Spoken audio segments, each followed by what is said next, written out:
lightning and the thunder.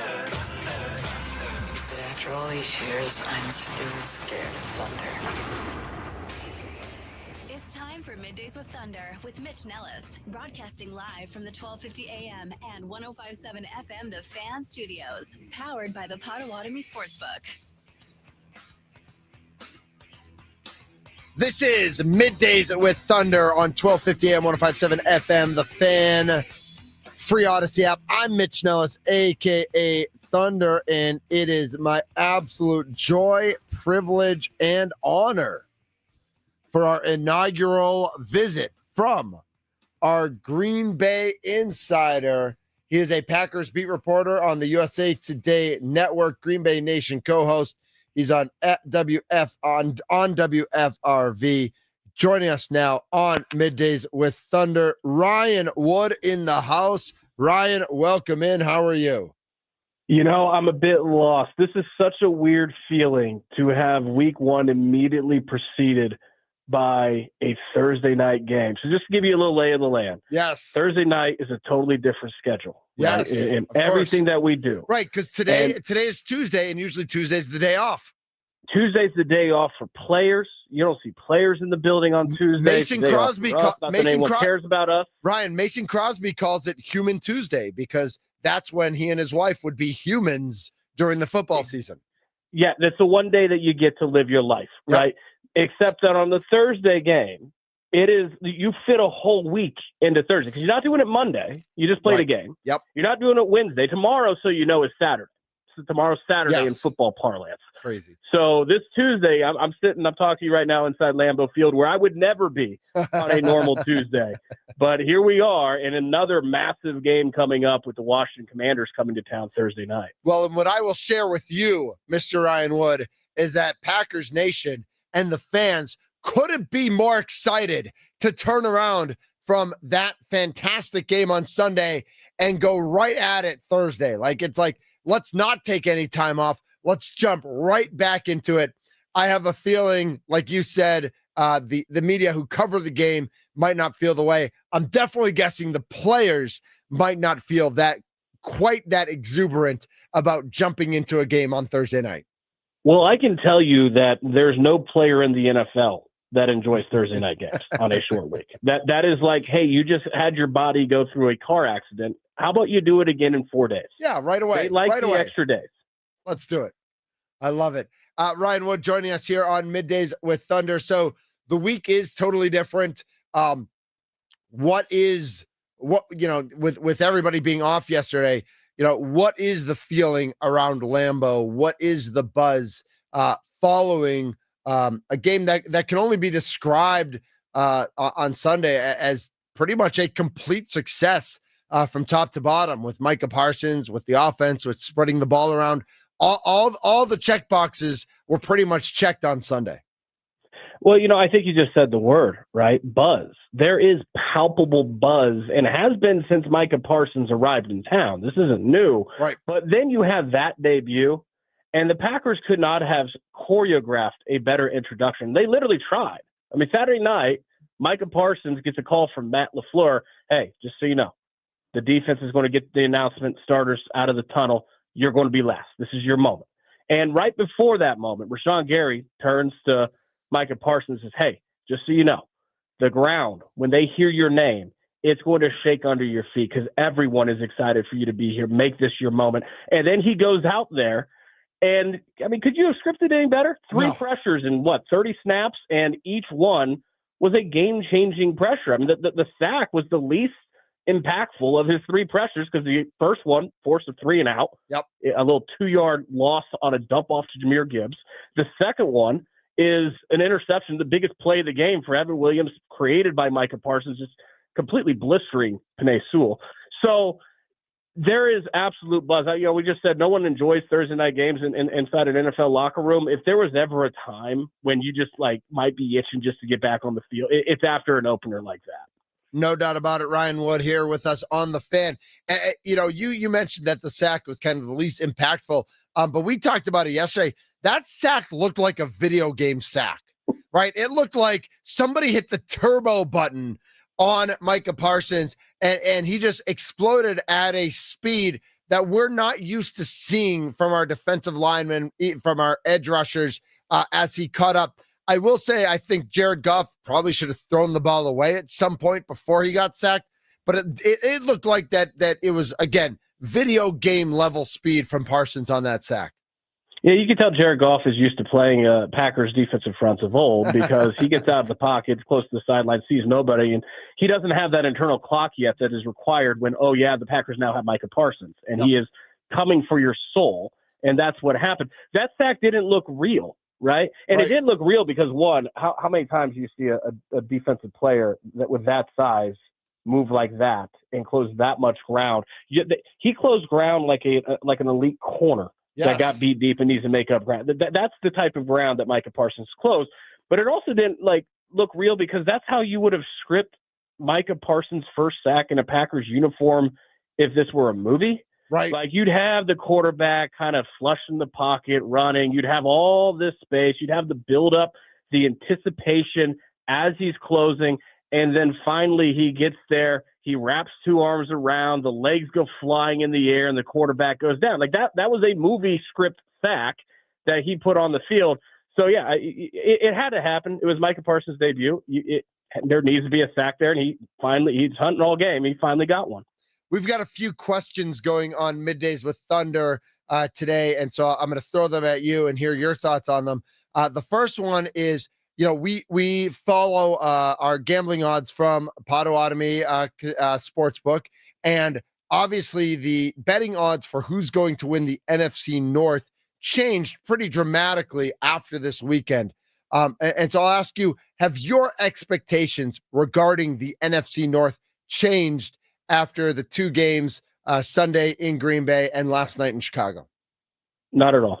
Okay. Because, listen, I had the Packers before the Micah Parsons trade at 12-5 this season. I've been very bullish on the Packers, and take Micah Parsons out of the equation.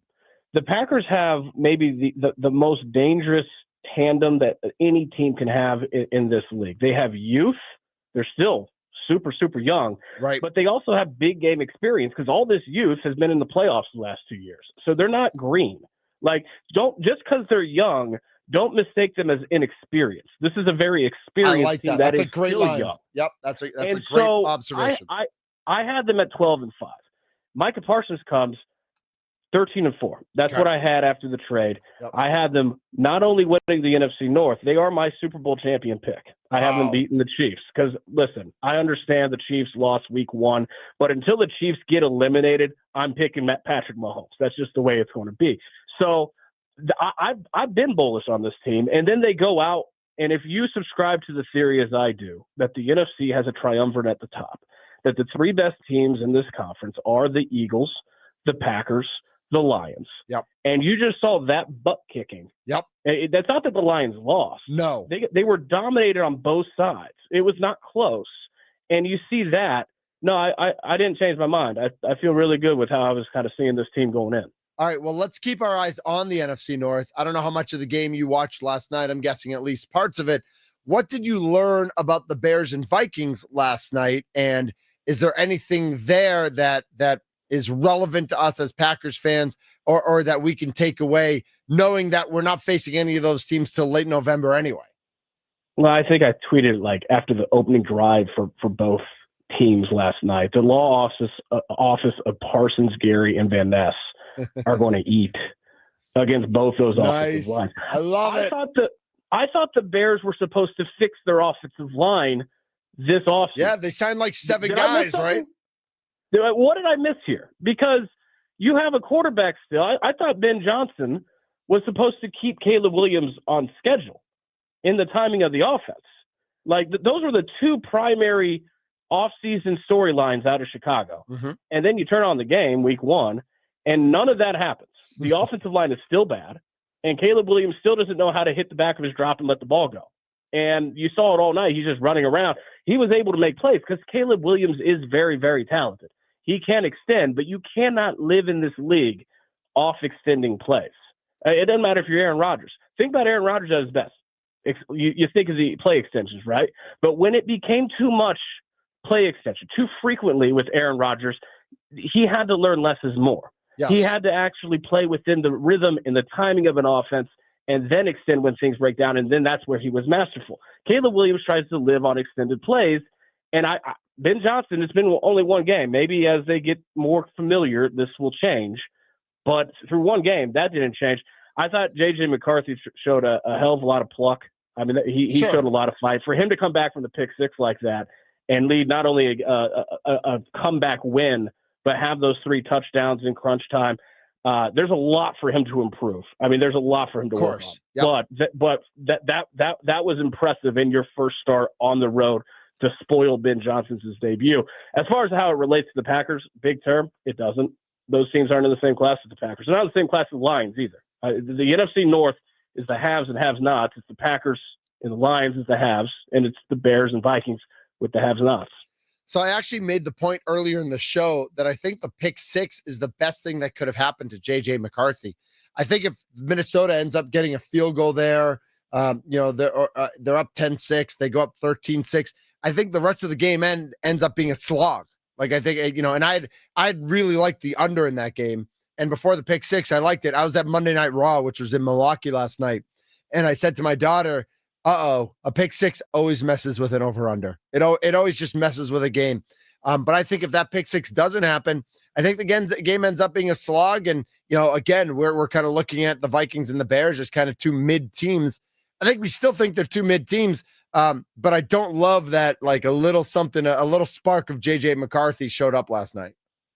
Yeah, to your point on the pick six, it did like smack him in the face, kind of like smelling salt, right? It was like, he's awake now. Mm-hmm. And then you saw a totally different guy. I think the best thing maybe the Vikings had going for them last night was that they won a game in which there was a hell of a lot to improve on. Like when Kevin O'Connell turns on that film, he's going to have plenty of teaching points for a young quarterback. And, oh, by the way, you still are 1-0. You still won. So that's the best thing. From the Bears side, the Bears, not just this offseason, when the Bears came into Lambeau Field last year at the end of the year and the Packers let them off the ground, they dominated this team in this rivalry for so long to the point where it was no longer a rivalry. And you let them up for air going into the offseason. I thought, boy, that just gives them unnecessary momentum. And then they build on that with hiring Ben Johnson, and they're carrying momentum. And then you get a halftime lead in a first half that you are dominant. It's not perfect, but you're in complete control at home in this debut. And then you fall flat on your face like that in the fourth quarter. Is there anything more Chicago Bears than that? No. Like, that's the Chicago Bears as it gets. 100%. It really is. Ryan Wood joining us here on The Fan, 1250 AM, 105.7 FM, The Fan, free on the Odyssey app. One of the other questions we're asking today is, does the presence of Micah Parsons take pressure off of Jordan Love? I've said it since the trade. I think pressure comes in 2 forms. There's the pressure of knowing your value to the team in the big picture. And okay, this is a quarterback-driven league, and Jordan Love must know that for the Packers to get to the Super Bowl, he has to play at a high level. That's why they paid him $55 million a year, because even with the Micah Parsons, even with a great defense, you can think of the teams that won Super Bowls on great defense off the top of your head like that, right? I mean, 85 Bears, 2000 Ravens, 2015 Broncos. That's how rare it is that those type of teams win. Usually you have to have a quarterback playing at a very high level. Even Jalen Hurts last year with the Eagles did it in his own way. It's a quarterback league. So there's pressure there. But I do think that on the granular week in, week out, snap in, snap out basis, and I think you saw this against the Lions, Jordan Love knows that he doesn't have to do what Aaron Rodgers, Brett Favre did before. It doesn't have to be all on you to make a play every single time, or else all else is going to fail. But Jordan Love can punt it, allow a punt back to that defense. He can pin them deep, and Micah Parsons is going to get 2 blockers, and Colby Wooden's going to get a tackle for loss on David Montgomery at the 1 yard line. Like those type of things he can rely on. He's got Josh Jacobs behind him. He's got an offensive line that didn't let him get touched legally all day. I mean, Aiden Hutchinson had the roughing the passer, but outside of that, didn't happen. So, he knows that it's not all on him, and when you're able to do that as a quarterback, you can just take what's there. That's what you saw Jordan Love do, and he looked like a very comfortable quarterback to me. And that's what every team in this league wants, is their quarterback to be comfortable. Well, talking about quarterbacks, the Packers facing one who's a little bit more mobile Thursday night than what we saw with Jared Goff on Sunday. Last night, we saw Caleb Williams run pretty effectively. J.J. McCarthy, of course, with the big run at the end. How does this team match up? What does this team need to do with Jaden Daniels on Thursday night to make sure he, do you contain him? Is he going to get a couple, but you don't let him get too many? What's the game plan against a quarterback like Jaden Daniels? Well, first of all, how much more fun would that Micah Parsons sack have been if it wasn't instead Jared Goff, it was Jaden Daniels that he was chasing down? I mean, I feel like we're owed one of those track meet sprint outs between those two, because that's just going to be fun to watch Thursday night. The Packers, the one thing that this defensive front in terms of the passing game consistently did very well last year without Micah Parsons was contain rush. Like they gave up 14 rushing yards on 7 carries to Kyler Murray a week after he had 100 rushing yards. Like, they did not let mobile quarterbacks beat them last year. I expect that to be the same. They are going to contain rush Jaden Daniels. He had 900 rushing yards last year. You can't get lack of integrity in your rush lanes. But you do that, you contain rush, you win your matchups, which they have the guys to do that. That's when you can get after a Jaden Daniels, a mobile quarterback. And Jaden Daniels gives up plenty of sacks. He was sacked 3 times by the Giants last week. I mean, he gives up some sacks. He is still a young quarterback. Mm-hmm. I think with the Commanders, he's got all the talent in the world, but what did Jordan Love and C.J. Stroud show you last year? The sophomore slump can be very real. Oh, when absolutely. you're a second-year starting quarterback, it is very, very challenging in this league, because now every defensive coordinator's got all the film on you, and they are tailoring their game plan specifically to exploit your weaknesses. Jaden Daniels is going to have to go through that this year. He's on a short week on the road. You better believe Jeff Hafley's going to bring up some things to tailor against his weaknesses. Ryan Wood joining us here on Middays with Thunder. Follow him on Twitter @ByRyanWood.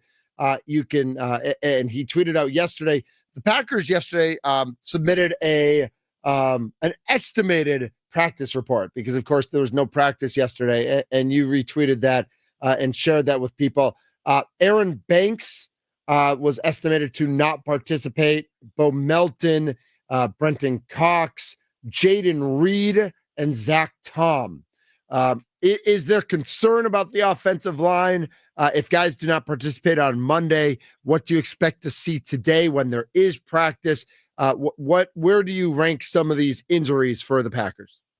Yeah, Zach Tom, Aaron Banks is going to be a concern. That's 2 starters of your offensive line. I think there's much less concern than if not for the other trade at the end of training camp. I didn't get the headlines of Micah Parsons, nor should it, but the Packers showed why Darian Kennard showed why the Packers sent a 6th-round pick to the Philadelphia Eagles for him, because they knew, Brian Gutekunst knew he needed more depth on that offensive line. He knew that, look, all 5 starters last year had uncommon health. They all played over 1,000 snaps, and the chances of that repeating itself in this league this season are not high.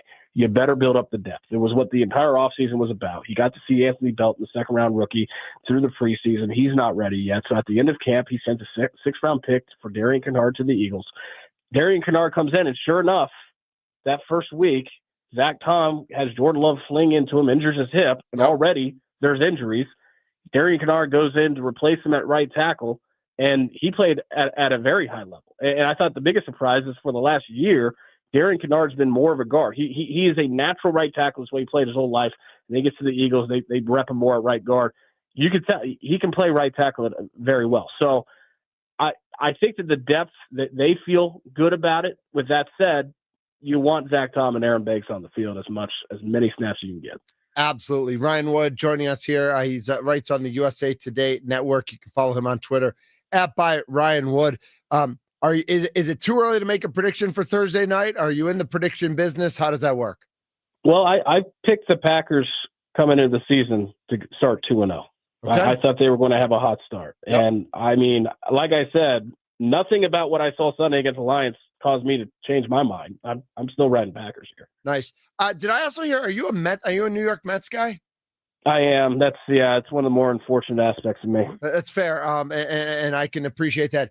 Can you beat the Phillies a couple times this week though? Could you just knock them down a little bit? Just the Brewers are up 4.5 on the Phillies. I think the Brewers are safe. But just to make us all feel a little bit better about our Brewers fandom, if your Mets could get a couple wins this week, that would be great.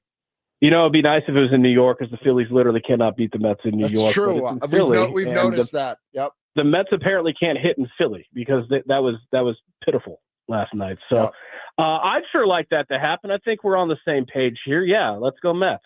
Now, am I also aware that you're an Indiana Pacers guy? Is that true? That is correct. You'll see there in my Twitter bio. Yeah, I did. Cornfields of Indiana. Yeah, Pacers are big there. Nowhere else in the country, but in the cornfields of Indiana. At least you come by it honestly. Born and raised, I assume, a Pacers fan. Yeah, I mean, I grew up on Reggie Miller. So, okay, we didn't have much else to really rally around and get excited in those cornfields, but the Pacers gave us some thrills. If Michael Jordan or LeBron James weren't involved, they were usually a good time. Have there been some decent War of Words the past couple seasons with our local Bucks fans there? Here's the thing that I want everyone that follows my Packers coverage to understand. I got on this beat in 2014. My son, my oldest son, was 2 years old when I started here. He is a Wisconsin kid. Yeah. He is a massive fan of every Wisconsin team. Let's go. I do not enjoy my teams beating yours. It causes great strife in my house. Yep. I don't enjoy it. It's not what I want.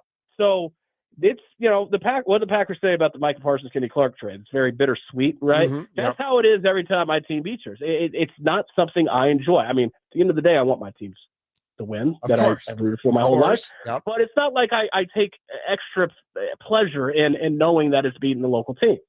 What NFL team did you grow up cheering for? Colts. Yeah, Colts. Okay. Colts. I'll tell you this, though. The second that I got on the Packers beat, and I'm not a Packers fan either. I'm a fan of no NFL team, which also means that I hate no NFL team. Like a lot of times people are like, okay, if you don't like it, you just hate it. No, I don't hate anyone. I don't root for anyone. It's a job that I very much enjoy. Sure. The second I got on the beat, it became a job. So I root for the story. Like, I want to be able to write a good story. That's really all. That's how I approach the game. The chance to be able to tell great stories. How did the Mets fandom develop? How did that happen? So New York is where my father grew up on Long Island, and there's no baseball team in Indiana.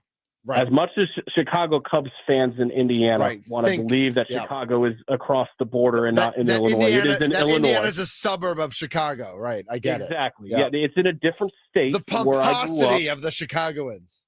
Yes. So I grew up with a ton of Chicago Cubs fans in northern Indiana, but that's a different state. I took my dad's team. Got it. All right. Well, that's legit. I get it. That makes sense. Ryan, I guess we're doing this every Tuesday, and if it goes like it did today, I'm excited for this season. I'm excited to visit with you every Tuesday or wherever the days end up, and enjoy this crazy weird week. Hopefully it means like you actually get a weekend day off, maybe.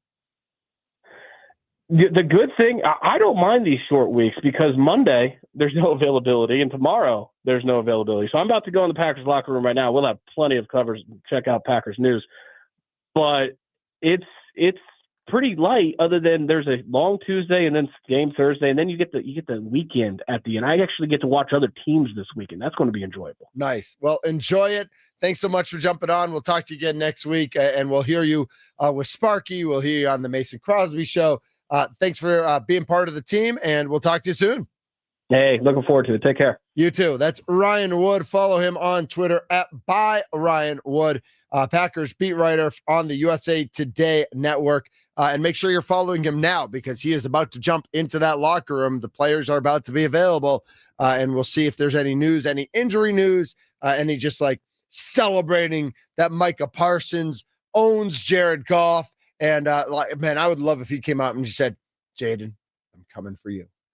There's obviously familiarity between Micah Parsons and the Washington Commanders, so any smack talk there would be absolutely fantastic. So thanks to Ryan Wood for being part of the team and for jumping on, our Green Bay insider. there with the Packers beat writer from the USA Today Network. My name's Mitch Nelles, aka Thunder. Plenty more to cover. We are talking about Micah Parsons taking pressure off of Jordan Love. I know we've got a number of responses on Facebook and on Twitter. And of course, in the 1 o'clock hour, we'll talk a little bit more about the Milwaukee Brewers. Weird night last night, and weird opponent. You know, when you play these American League teams, you only play them once a year, and you only play them every other year at their stadium. Gives Brewers fans down in Dallas and in Arlington a chance to get to the game. But I just feel like I for whatever reason, I just think like Texas is a weird stadium. Like they had a new stadium and then they built a new stadium, and then all the games in 2020 were played there. But I feel like we never really got a good feel for the field or the stadium there. I just think it's a weird one. And then some weird hits last night. I don't know. Just like for whatever reason, I just think Texas Rangers baseball is weird. There and the Rogers Center in Toronto always gives me weird vibes. So Rogers Center, like maybe it's because I'm a Red Sox fan. Like I feel like that to me, Exhibition Stadium, which was before there, which was kind of the first retractable dome, but it was built like weird shadows. Like they didn't know how to build a retractable dome yet, and so it's like that was a weird stadium. Rogers Center, I just want to see people, getting jiggy with it in the hotel and leave their shades open. Like that. That's all I'm here for, the Sky Dome or the Rogers Center, whatever it might be. Again, our thanks to Ryan Wood for jumping on the fan guest hotline powered by Gruber Law. One call. That's all. More Packers talk, more NFL talk. Some breaking news. George Kittle, who we mentioned was going to miss a few weeks with an injury, with a hamstring, is put on injured reserve. So I assume he's designated to return. But if you have George Kittle in fantasy, you need a new tight end. This is Middays with Thunder on the Fan.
This is Middays with Thunder on the Fan. Our thanks again to Ryan Wood, our Green Bay football insider, for jumping on. He's going to be doing that every Tuesday around noon, and then jump right into the locker room today, as Tuesday usually the day off, but not this Tuesday because today is tomorrow's Saturday. So today's Friday, I guess, for the team. I guess. Yeah, because tomorrow's Saturday, and then Thursday night is Sunday. Yeah, that makes sense. So I think that makes sense. They threw me off for a second. Yeah, I was like, where am I? What day is today? So he's in the locker room right now. So I assume by following him, by following Andy Herman, by following all the rest of the guys we all follow on Twitter, there will be news coming up soon as all the reporters flock into the locker room there at Lambeau, which should be a lot of fun. Again, thanks to him for jumping on the fan guest hotline powered by Gruber Law. One call, that's all. I love this. Kurt Hogue, who is a beat reporter for our Milwaukee Brewers. I want to get back into the Micah Parsons, Jordan Love. So if you do see that question on social media, or if you just want to respond to it, or if you want to tweet and text in your answer, 414-677-1250, the Nicolay Law Fan Talking text line, 414-677-1250. Do you believe Micah Parsons takes pressure off of Jordan Love to win this year, to be the man, to be him this year? And if yes, that's great. If no, why do you think that pressure still exists? Yet, if yes, great. But does that change your expectations for the team then? Kurt Hogue tweeted out, according to information passed down from the Brewers, they could clinch a playoff spot tonight. It is September 9th. The Brewers, I believe, still have 17 games left. So a win gives Milwaukee a maximum of 72 losses, because tonight would be their 90th win.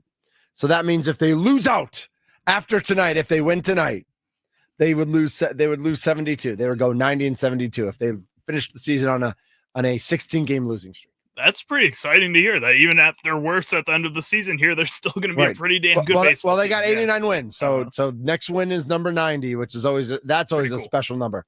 If Cincinnati wins, they would still be at 72 losses and could create a three-way tie for the National League Central Division and would win a tiebreak. The Cubs would win the head-to-head over Milwaukee. Therefore, if Cincinnati wins, the Brewers would still be at 72 losses. That would create the Brewers would win the tiebreak. The Cubs would win the head-to-head over Milwaukee. Therefore, Cincinnati would win the tiebreak. The Cubs would win the head-to-head over Milwaukee. Therefore, the Brewers need Cincinnati to get to 73 losses. If San Francisco wins, they would still be at 71 and could still surpass Milwaukee. Therefore, San Francisco needs to get to 72 losses. And the Dodgers ties into San Francisco. If San Francisco loses and gets to 72 losses, and the Dodgers lose tonight to put them at 65, the Dodgers and San Francisco still have 7 games left against one another. So either San Francisco is guaranteed a 73rd loss, or if San Francisco wins out and the Dodgers and Brewers lose out, all 3 teams would tie for 2 wild card spots. In that case, San Francisco would get the number 1. Milwaukee would then get San Francisco would get the 2nd wild card. The Brewers would get the 3rd wild card by virtue of their head-to-head win over the Dodgers. So if Cincinnati, let's make it easier. If the Brewers win tonight and the Reds lose and the Giants lose and the Dodgers lose, which probably won't happen, the Brewers will clinch a playoff spot. Okay, here's my next question. And this one's for you, Charlie. All right. You're the Milwaukee Brewers. You're the number 1 seed, and maybe we'll throw Tommy Wirtz into this conversation as well. You're the Milwaukee Brewers. You're the number 1 seed. You've been the number 1 seed in the National League for a month. You've been the best team in the National League since May, whatever. Do you pop champagne for clinching a playoff spot? Oh, because they can do that now today, right? Technically. So technically, if they win, Cincinnati, San Francisco, and LA all lose, the Brewers clinch a playoff spot. Do you pop champagne for clinching a playoff spot? Not No, in Texas. no. Like, yeah, wait. Go, pop champagne when you break the all-time win record, Right. 97. and then maybe for 100 wins. What about clinching the division? Do you Sure. pop champagne for clinching the division? Yeah, I'd How be many okay. times with are they going to pop champagne Well, this year? all at right, this well, rate? here's the deal. that. Every night, baby, into the playoffs. Before the playoffs even start, they could pop champagne for playoff spot, winning the division, clinching the number 1 seed overall in the National League. They could technically pop champagne 3 times before we even get to the playoffs. Do you pop all 3 times? I think I need to send a text to Andrew Wagner to see if he can get me some information to know, is there champagne in Texas? Because if they just win both games, no matter what, they'd be think they opening clinched. tomorrow, right? Yeah. Yes. So I gotta find out if there is champagne. Do and I you can report back? And then do you pop champagne playing a day getaway game? Because they're playing tomorrow at 1:35. Hammered Don't you- on that right. plane Don't back. you don't you just want to get on the plane as soon as possible? Day off on Thursday? I know, but you don't want to get stuff dirty and that like all your equipment's going to be champagne soaked on the plane. That's disgusting. Yeah, but it's also awesome. How many opportunities do you get to pop champagne bottles on a plane? That's a good point. I don't know. These seem like some young dialed guys, not young go out and party guys. So they might be like They're one popping time pop IPAs on the champagne. plane. Also, Yeah. Pat Oh, Murphy. relax. Also, Pat Murphy has not been like we have bigger goals has always been like Right, the bigger question and the bigger mantra of this season. So popping champagne 3 times does not seem Pat Murphy speed at all. No, I think that's fair. I think I'd be surprised if One seed pop champagne, What- no more other than that. So I actually think division. I think division pop it. Although we see year after year teams do pop it for clinching playoffs. Like that is And a then they pop it when they win the NLDS, Right. and you pop it when you win the Right. CS, and you pop it when you got the World Do Series, you right? pop- Like, I don't know if you pop it for every series. I'm pretty sure they do. I'm not sure because like if you win the NLDS and you got to turn around and play the NLCS in a day or two. Have you seen any video of? I feel like I remember Nigel Morgan popping champagne, right? That's also Yeah, Nigel Morgan, though. Right. That's Nigel Morgan. They won on a walk-off on the I feel like the vibe Right. is different how you win the series too. Okay. but Well, I- that was popping the I know. NLDS champagne, right? Yeah. I mean, to the turnaround of What the did they CS. pop last year with Bob? That was to clinch a playoff, right? Yeah, that was the Because they were just a playoff team. or the last year. division. It was Right. the clinch the division. It would Yeah. just be the playoffs. Yeah.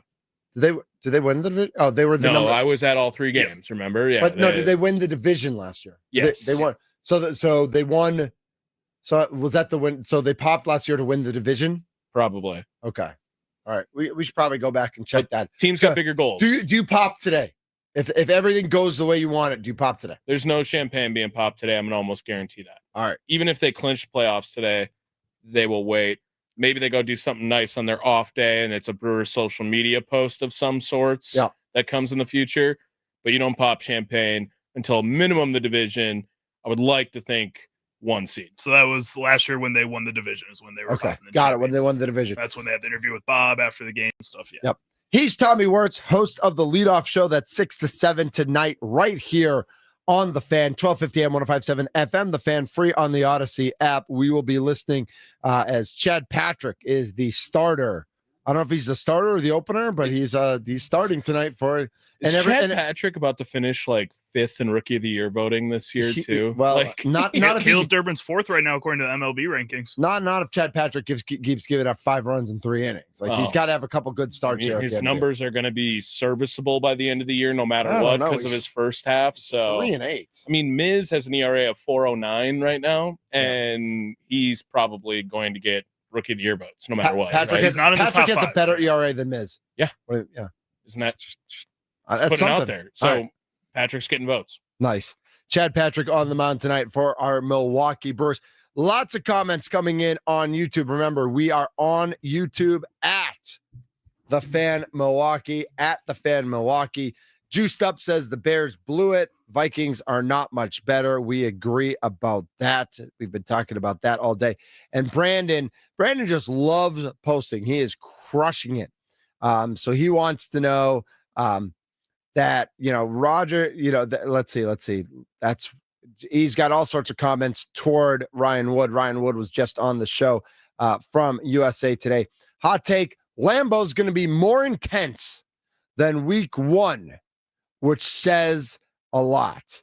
And that's going to be exciting for sure. And I think that that he's in, that he's a little jealous that Ryan's in the locker room and gets to do all that sort of stuff. It's exciting. It's exciting times to be a Packer fan. It's exciting times to see what Micah Parsons is going to do against Jaden Daniels. I'm excited for it. When we come back, we're going to talk a little bit. We're going to get to the question. Does Micah Parsons take the pressure off Jordan Love? Reminder, George Kittle on the injured reserve for the 49ers. Doesn't really affect the Packers too much, but does affect your fantasy league and your fantasy team. So be on top of that. This is Middays with Thunder on the Fan.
Sometimes my mind makes tricks on me. It all keeps adding up. I think I'm cracking up. Am I just paranoid?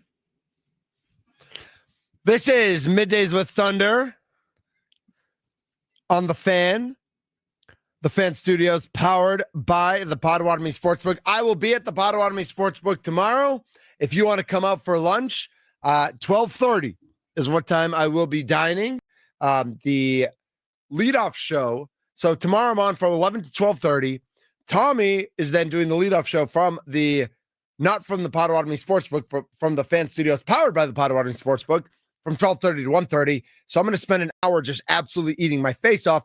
And then I'm jumping back on from 1:30 to 2. Should I bribe Sparky to jump on early at 1:30 and just be done at 12:30? Or like, does it show my dedication and my devotion that I come back on for that final half hour?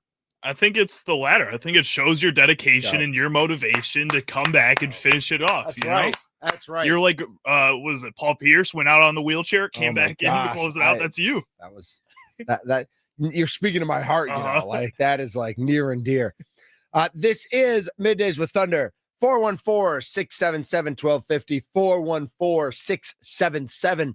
414-677-1250 is the phone number if you want to get involved, you want to talk to us. And you might want to talk to us after I read what Rainbow Trout wrote into us on YouTube. I love that that people have creative names like on Twitter, but that you can also see their name. YouTube is not quite the same way.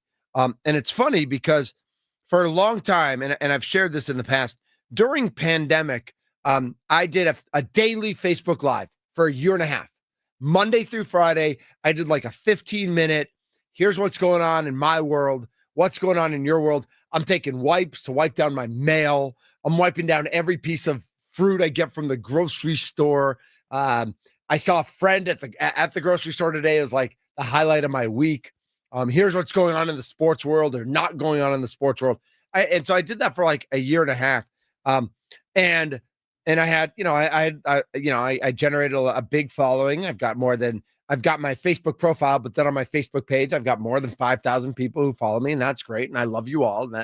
And thank you for being a part of that family and being part of that. But then I also started throwing some of my videos up on YouTube just to see if I could start YouTube going. Never really committed to it, so never really got my personal YouTube page going.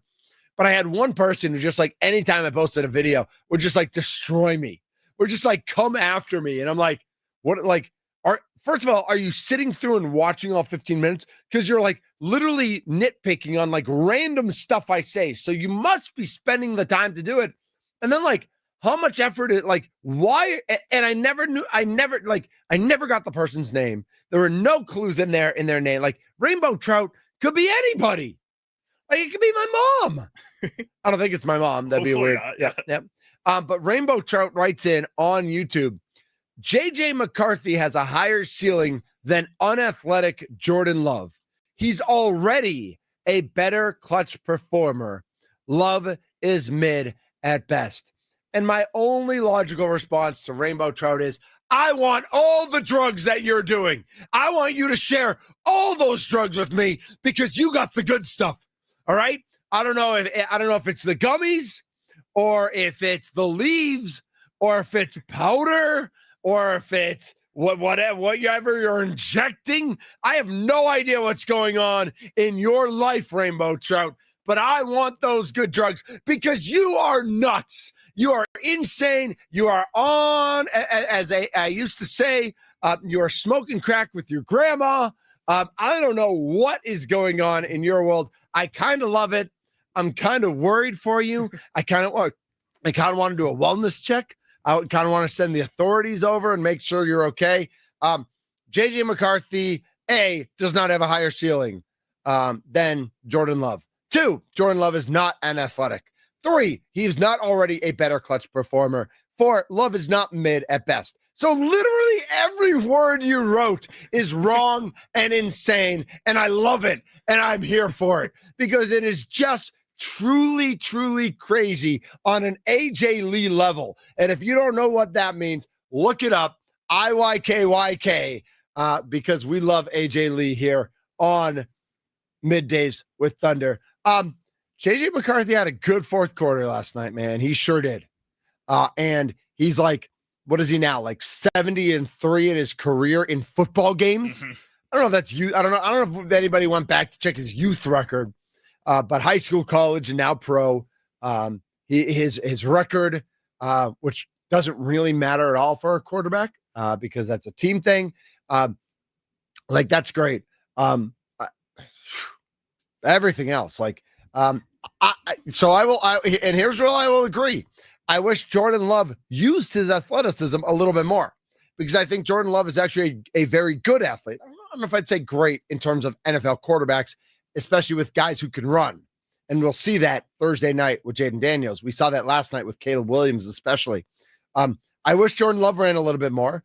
Last year he didn't because he was hurt. He did his first year as a starter. He didn't need to on Sunday, right? I mean, the Packers obliterated the Lions 27-13 in a game that was a 27-6 game, right? The Lions had an unbelievable catch, and that's great. Good for them. But, so, I mean, I guess you could say that J.J. McCarthy is the greatest clutch performer in the history of the NFL because he's 1-0, unless anybody else is better than one and has no losses in a clutch performance. Well, and you know who else was clutch in that game for the Vikings? Kevin O'Connell, Brian Flores, the defensive line. I mean, Aaron Jones was clutch in that game. J.J. McCarthy had a lot of help in that game in order to help him be clutch in those last quarters of that game. And I think that to give him that type of praise after one outing where half of the outing was not good from him, it is kind of insane. Jordan Love, I know, still has a lot to prove as a quarterback. I think some people probably are giving him more credit than he deserves at this point in his career.